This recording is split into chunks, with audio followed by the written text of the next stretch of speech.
Function హాల్లో CPI party కార్యాలయంలో వామపక్ష పార్టీలతోటి సమావేశం ఏర్పాటు చేయడం జరిగింది. ముఖ్యంగా జాతీయ ఎస్కేఎం పిలుపులో భాగంగా ఆగస్టు 10వ తారీఖు నాడు దేశవ్యాప్తంగా రైతులు, వ్యవసాయ కూలీలు, అనేక రంగాల్లో పనిచేస్తున్నటువంటి కార్మికులు, ఆటో డ్రైవర్లు, మహిళలు, విద్యార్థులు, యువజన కార్యకర్తలు, నిరుద్యోగులు అందరూ కూడా ఈ జైలు భరో కార్యక్రమంలో పాల్గొనాలని చెప్పేసి ఈ ఎస్కేఎం పిలుపునివ్వడం జరిగింది.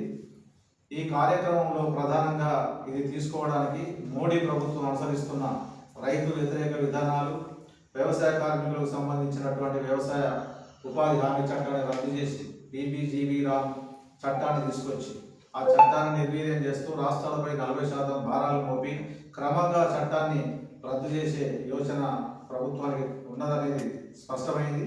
అదేవిధంగా ఈ జంతర్ మంతర్ దగ్గర జరిగినటువంటి విద్యార్థులకు సంబంధించిన సమస్యలను కూడా మనం ఆలోచించేసి ప్రశ్నపత్రాల లీకులు జరగకుండా విద్యా విధానం లోపల మార్పులు చేయాలని, నిరుద్యోగ సమస్య పరిష్కరించాలని, కార్మికులకు సంబంధించినటువంటి వాళ్ళ హక్కులు ఏవైతున్నాయో 4 లేబర్ కోడ్లు తీసుకొచ్చి కార్మికుల హక్కులు కాలరాసే విధంగా మోడీ ప్రభుత్వం 4 లేబర్ కోడ్లు తీసుకురావడం జరిగింది. దానికి వ్యతిరేకంగా ఈ ఆగస్టు 10 నాడు జైలు భరో కార్యక్రమం తీసుకోవడం జరిగింది.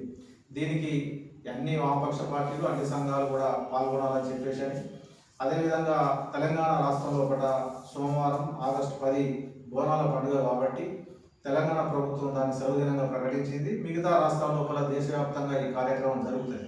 అందువల్ల నల్లవెల్లి మండల కేంద్రంలో 10వ తారీఖు సోమవారం కాకుండా 11వ తారీఖు మంగళవారం నాడు ఉదయం ఎంఆర్ఓ ఆఫీసు ముట్టడి కార్యక్రమం ఉంటుంది.